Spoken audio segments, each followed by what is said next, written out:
साथियों नमस्कार। साथियों, अभी मुक्तेश्वरानंद की मुश्किलें बढ़ती जा रही हैं और कभी भी गिरफ्तार हो सकते हैं, क्योंकि इनके ऊपर ऐसे चार्जेस लगे हैं जिन चार्जेस पर जमानत भी नहीं होगी। आप कहेंगे ऐसे कौन से चार्ज लग गए? अभी ये माघ मेला में गए थे, जो डिस्टरबेंस कर रहे थे, क्या वो वाले चार्ज हैं? नहीं, चार्ज लगे हैं पॉक्सो एक्ट, यानी कि जब आप 18 साल से कम उम्र के बच्चे के साथ किसी तरह का कोई यौन शोषण करते हो तो आपके ऊपर ये वाला एक्ट लग जाता है। और ये एक्ट अगर आप पर लग गया तो आपको जमानत भी नहीं मिलेगी। और यही एक्ट लग गया है इन महाराज के ऊपर। आप कहेंगे कि ये तो हमारे शंकराचार्य हैं, इनके बारे में आप ऐसे कैसे बोल रहे हो? तो किसने कहा शंकराचार्य हैं? किसने कहा? इन्होंने खुद ने कहा है। अच्छा, इन्होंने किस बेसिस पे कहा? इन्होंने कहा कि मेरे गुरु ने कहा था कि अब मेरे बाद तुम शंकराचार्य बनोगे।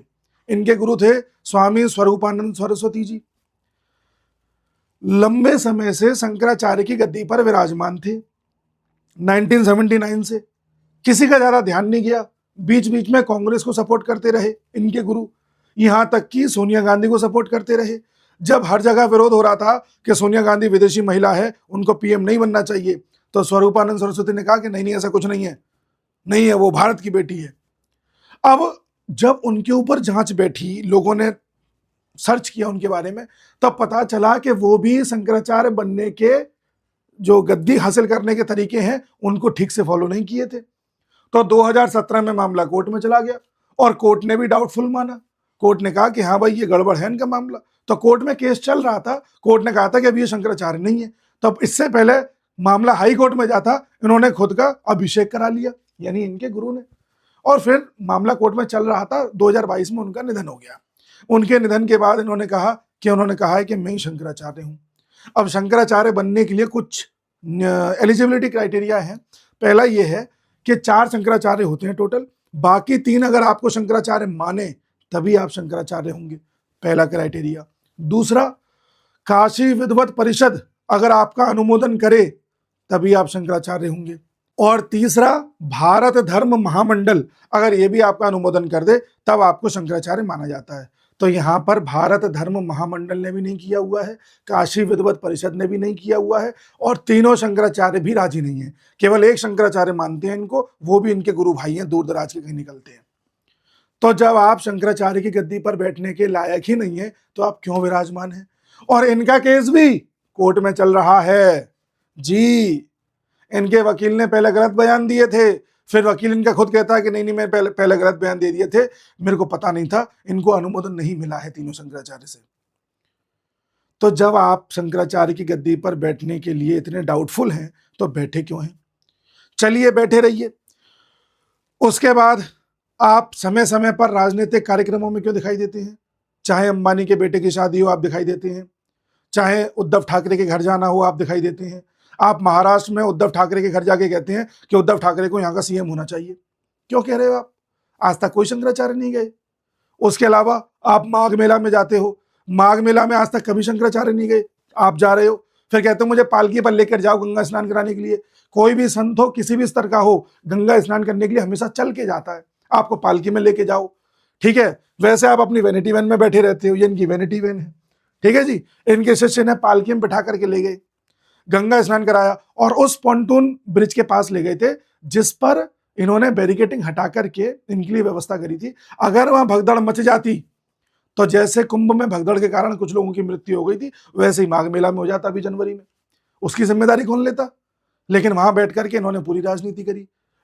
फोन को लाउड स्पीकर पे करके अखिलेश यादव से बात कर रहे हैं, आहा बहुत बढ़िया, ये वो जो कुछ भी है। योगी के खिलाफ बयान दे रहे हैं, योगी की तुलना औरंगजेब से कर रहे हैं, बाबर से कर रहे हैं। तो ये शंकराचार्य के कारनामे हैं। चलो ठीक है, मैं ये भी मानता हूं कि उस समय पुलिस ने जब ये ज्यादा ही अत कर रहे थे तो पुलिस ने भी उस समय कार्रवाई जो करी उसमें कई लोग लपेटे में आ गए थे, वो भी ठीक नहीं था। बट इनका तो देखो ना, कृत्य तो इनका देखा जाएगा।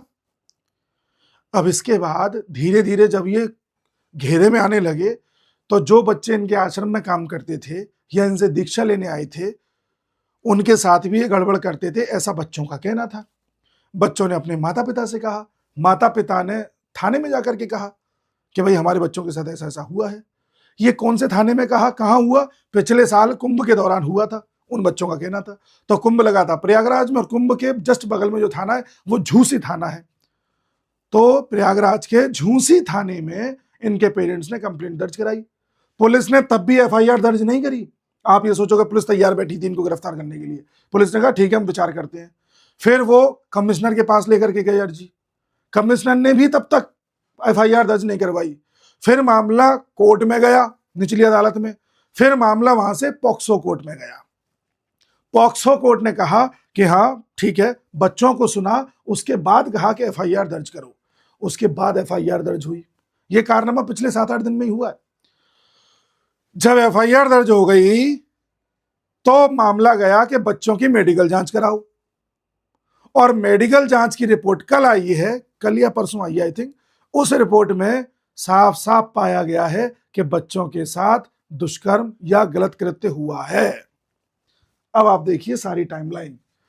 अच्छा, जैसे ही एफआईआर दर्ज हुई उससे पहले ही अभिमुक्तेश्वरानंद हाईकोर्ट चले गए और कहते हैं कि मुझे अग्रिम जमानत दे दो, एंटीसिपेटरी बेल दे दो, यानी कि मैं गिरफ्तार नहीं हो जाऊं। तो इस पर सुनवाई आज होनी है। अब जब मेडिकल में कंफर्म हो गया है कि बच्चों के साथ गड़बड़ हुई है तो उम्मीद नहीं है कि कोर्ट इनको जमानत देगी। और अगर जमानत नहीं दी तो अगले 7 दिन के अंदर अंदर अभिमुक्तेश्वरानंद अंदर। जी आगे देखिए, यूपी पुलिस ने पॉक्सो का चार्ज लगाया है कोर्ट के कहने पर। उसके आगे देखिए, अभिमुक्तेश्वरानंद ने उल्टा केस कर दिया है उन लोगों के ऊपर जिन्होंने इनके ऊपर केस किया है। अभिमुक्तेश्वरानंद का मानना है कि ये सारा कुछ जो हो रहा है ये करवा रहे हैं आशुतोष ब्रह्मचारी। एक स्वामी आशुतोष ब्रह्मचारी हैं, ये इनके ऊपर आरोप लगता है, या कहा जाता है, आरोप तो मैं नहीं कहूंगा, कहा जाता है कि ये स्वामी रामभद्राचार्य जी के शिष्य हैं और शाकंभरी पीठ के पीठाधीश्वर हैं। इसके बारे में जब मैंने सर्च किया तो कहीं भी कंफर्म्ड रिपोर्ट नहीं मिली कि ये दोनों चीजें इनके पास हैं या नहीं। श्री रामभद्राचार्य जी के शिष्य हैं नहीं है, कंफर्म नहीं मिला, केवल मीडिया में तैर रही है बातें। और शाकंभरी देवी के पीठाधीश्वर है या नहीं, कंफर्म नहीं मिला। बट ये इस मामले को आगे बढ़ा रहे हैं। जब कोर्ट में मामला चला गया था तो जो पॉक्सो कोर्ट है उसमें याचिका देने वाले यही थे। ऐसी बातें मीडिया में है, ठीक है, मैं आपको वही बातें बता रहा हूं जो मीडिया में है, क्योंकि मैं कोर्ट में नहीं गया। ठीक, तो इन्होंने उल्टा केस कर दिया है उन लोगों के ऊपर जो इनको फंसाने का प्रयास कर रहे हैं इनके अनुसार। उसके बाद मामला जो मैंने आपको बताया था कि कंफर्म हो गया है कि मेडिकल रिपोर्ट में बच्चों के साथ गड़बड़ हुई है। अच्छा, इसके बाद एक और खबर सामने आती है कि जो 2 बच्चों का आरोप था कि हमारे साथ प्रयागराज में ऐसा हुआ था, उनके अलावा भी 20 बच्चे हैं जिनके साथ ऐसा हुआ है। और इनके यानी कि अभिमुक्तेश्वरानंद के जो देखिए एमपी वाला आश्रम है वहां पर हुआ है, नरसिंहपुर में इनका एमपी वाला आश्रम है, वहां भी बच्चों के साथ ऐसा हुआ है। अभी उनका भी मामला आना है। साथ ही जिन लोगों ने केस किया है अभिमुक्तेश्वरानंद के विरोध में, उनका कहना यह है, वकीलों का कहना यह है कि हमारे पास बहुत सारी सीडी हैं, कई ऐसे सबूत हैं और भी कारनामे इनके हैं जो हम कोर्ट में दिखाएंगे। और वकीलों का कहना है कि हमने कोर्ट में वो सारी चीजें रख भी दी हैं, ठीक है, अभिमुक्तेश्वरानंद के खिलाफ। और जो ये व्यक्ति हैं आशुतोष जी, इनका कहना यह है कि केवल इन 2 बच्चों के साथ ही गड़बड़ नहीं हुई है, गड़बड़ बहुत तरह की हो रही है। क्या क्या हो रही है मैं आपको दिखाता हूं। इनका कहना है कि आश्रम में जितने भी लोग काम करते हैं उनमें से कई लोग गड़बड़ हैं, वीआईपीज इसमें इन्वॉल्व हैं जो यंग बच्चों के साथ गड़बड़ करते हैं। ये एपिस्टीन फाइल जैसा लग रहा है कुछ कुछ। इसके साथ ही देखो इन्होंने आरोप लगाए प्रकाश उपाध्याय के ऊपर जो आश्रम में कोई काम करते होंगे, बाल मुकुंदानंद के ऊपर, अरविंद के ऊपर। और इनका कहना यह है आशुतोष जी का कि जो यूपी के डेप्यूटी सीएम हैं वो इनडायरेक्टली सपोर्ट कर रहे हैं अभिमुक्तेश्वरानंद को। क्योंकि हमने देखा था अभी कुछ समय पहले किस तरह से केशव प्रसाद मौर्य कह रहे थे कि अरे महाराज मैं आपके पास आ रहा हूं, महाराज माफ कर दो, इस तरह से कुछ बात कह रहे थे वो। तो इनका आरोप उनके ऊपर भी है, ठीक है। इस तरह से ये महाराज अपने आरोप लगा रहे हैं। अब एक चीज देखिए आप, बोला गया कि ये श्री रामभद्राचार्य जी के शिष्य हैं। अब रामभद्राचार्य जी वही गुरु हैं जिनके नेत्र नहीं है, आपने देखा होगा, उनको सारी चीजें कंठस्थ हैं। और वो एक तरह से जब राम मंदिर का फैसला आ रहा था तो एक गवाह भी थे जिन्होंने सारी चीजें पेश भी करी थी कोर्ट के सामने। श्री रामभद्राचार्य जी को जगत गुरु की पदवी मिली हुई है, अब उनके ऊपर सवाल उठ रहे हैं। और सवाल कौन उठा रहा है? अखिलेश यादव। अखिलेश यादव क्या कह रहे हैं, ये देख लीजिए कि रामभद्राचार्य को जेल भेज देना चाहिए था, मुझसे गलती हुई जो 420 का केस वापस ले लिया, अखिलेश यादव कह रहे हैं। हालांकि अखिलेश यादव ने रामभद्राचार्य जी का नाम बड़ी सम्मान के साथ लिया था, लेकिन कह रहे हैं कि जिस तरह से अविमुक्तेश्वरानंद जी के साथ किया जा रहा है, जो साजिश रची जा रही है, जो सनातन को घेरा जा रहा है, ये गलत हो रहा है, हमें उसी समय रामभद्राचार्य जी को जेल भेज देना चाहिए था। अब आप खुद देखिए, एक नेता जगत गुरु को जेल भेजने की बात कह पा रहा है, इसका मतलब उसे पता है कि हिंदुओं में इतनी फूट है कि उनके गुरु के बारे में भी कुछ बोल दूंगा तो कोई कुछ नहीं कर पाएगा मेरा। ये मुसलमान में किसी मुसलमान के गुरु के खिलाफ ऐसा नहीं बोल सकते, इन्हें पता है कि किसी एक के खिलाफ बोला सारा मुस्लिम वोट मुझसे दूर हो जाएगा। अब आपको मैं बाकी एनालिसिस बताता हूं, ये तो मैंने वो बता दिया जो मीडिया में चल रहा है, आपको पूरा कॉन्टेक्स्ट बता दिया कि है क्या। अच्छा, एक चीज और देखो, बड़ी इंपॉर्टेंट चीज है। देखिए, मामला है एक एनजीओ टाइप का है, डीके फाउंडेशन। ये क्या करता है कि अगर किसी के साथ अमानवीय व्यवहार हो रहा है तो उसकी आवाज उठाता है और नेशनल ह्यूमन राइट कमीशन में ले जाता है। नेशनल ह्यूमन राइट कमीशन में संभल का वायलेंस आपको याद है? संभल में मुसलमान पक्ष किस तरह से पुलिस के ऊपर टूट पड़ा था, फिर हिंदू पक्ष के ऊपर पत्थरबाजी हुई थी। उसमें मुसलमानों के ऊपर ही एक तरफा कार्रवाई हुई है, ऐसा कहना था डीके फाउंडेशन का। और मुसलमानों की ओर से एनएचआरसी में गया था DK foundation, national human right commission में, और कमीशन में जाके बोल रहा था कि देखिए संभल में मुसलमानों के साथ गलत हो रहा है, एक तरफा व्यवहार हो रहा है। ठीक है, और अभी यही डीके फाउंडेशन अविमुक्तेश्वरानंद के लिए एनएचआरसी गया हुआ है। अब आप लिंक जोड़ पा रहे हैं? लिंक क्या है कि अविमुक्तेश्वरानंद कहीं ना कहीं समाजवादी पार्टी को सपोर्ट कर रहे हैं कि कैसे भी योगी जी को हटाया जाए, और समाजवादी पार्टी और विपक्ष ने इनको एक टूल बना लिया है कि हिंदुओं के वोट में विभाजन किया जाए। कैसे कह सकता हूं, ये वीडियो में अपलोड करूंगा, इसके कमेंट सेक्शन में देखना, कई लोग आएंगे इनके पक्ष में, क्या आप उनके बारे में से कैसे बोल रहे हैं। यानी कि किसी के ऊपर प्रश्न उठा दो तो हम एंटी हिंदू हो गए। यही तो हिंदुत्व की, सनातन की पहचान है कि हम अपने धर्म में, अपनी पद्धति में भी अगर कोई गलत कर रहा है तो उस पर सवाल उठाने का दम रखते हैं। ये और किसी धर्म में अलाउ नहीं है। इसलिए हमारे धर्म में जितने भी गड़बड़ लोग थे वो पकड़े गए और समय समय पर सुधार भी हुआ।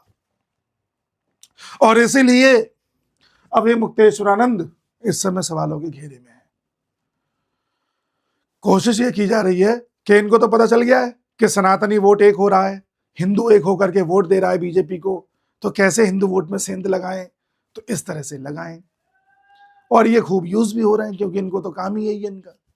अब एक सवाल का जवाब आप मुझे दीजिए, मैं आपसे पूछता हूं, अगर अविमुक्तेश्वरानंद की जगह हम आपको शंकराचार्य बना देते या कोई भी बना देता और आपके ऊपर सवाल उठते, क्या आप शंकराचार्य गलत तरीके से बने हुए हैं, आपको तो अंकित भाई ने बना दिया है या देश के 4 लोगों ने बना दिया है, आप गलत तरीके से बैठे हुए हैं, और आप संत प्रवृत्ति के व्यक्ति होते, आप बिल्कुल ईश्वर में ध्यान लगाने में मानते, आप ईश्वर की फिलॉसफी में मानते, आप वेदांत में मानते, तो आप जबरदस्ती उस पद पे बैठे रहते या छोड़ देते कि यार ये भी संसार है, से छोड़ो, ये भी संसारिक चीज है, ये भी संसारिक चीज है। शंकराचार्य यही तो सिखा के गए थे कि सब माया है, ये पद भी माया है, केवल अहम ब्रह्मास्मि। तो अगर आप सच में संत होते ना तो एक उंगली उठने पर भी गद्दी छोड़ देते। मैं कंपेयर नहीं करना चाहता, बट राम ने भी एक उंगली उठने पर सीता को राज्य से बाहर कर दिया था। ये संत की पहचान होती है। संत कोलू टिका के बैठ नहीं जाता। संत को कह रहे तुम्हें डाउट है, ले जा, जा, मैं नहीं चाहिए तेरा। ये तो हिलने को तैयार नहीं है, इनके केस चल रहे हैं दुनिया भर के। तो ये बात है। अब आप में से कई कहेंगे कि ये राज्य सरकार करा रही है या केंद्र सरकार करा रही है, जानबूझ करके ये योगी जी करा रहे हैं। चलो मैंने मान लिया करा रहे हैं, मान लिया, तो क्या बच्चों की मेडिकल रिपोर्ट भी फर्जी है? कईयों का कहना है कि पुलिस बाइज्ड है, इनके खिलाफ जानबूझ के काम कर रही है। तो हम तो कह रहे हैं कि योगी जी को चाहिए कि सीबीआई जांच बैठा दे। अभी तो इनके सारी चीजें टटोली जाएंगी, धीरे धीरे चीजें सब बाहर आएंगी। अच्छा, आप एक सवाल और पूछेंगे कि अगर बच्चों के साथ ऐसा ही हुआ था तो 1 साल तक रुके क्यों थे, पहले कर देते। बात आपकी सही है, टाइमिंग पर सवाल उठता है। मे भी बच्चों के पिता को ये लग रहा हो या माता पिता को लग रहा हो कि अभी टाइमिंग सही नहीं है, हम उल्टा दबा दिए जाएंगे। हर चीज की एक टाइमिंग होती है ना। जब आपको लगता है कि आदमी कमजोर हो रहा है, इस समय जाके बोल दो। आसाराम के साथ भी तो यही हुआ था। तो मे भी ये कारण हो सकता है। बाकी क्या है, सच्चाई सामने आएगी।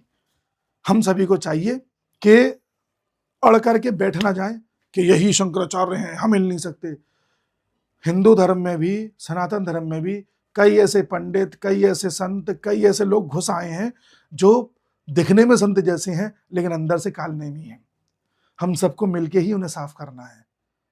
हमें उनको भी करना है, हमें खुद को भी करना है, और हमें भारत की इस पद्धति को बचाए रखना है। वरना ऐसे कालनेमी इतने आ जाएंगे कि सब कुछ तहस नहस कर देंगे। मिलते हैं अगले वीडियो में, तब तक के लिए नमस्कार।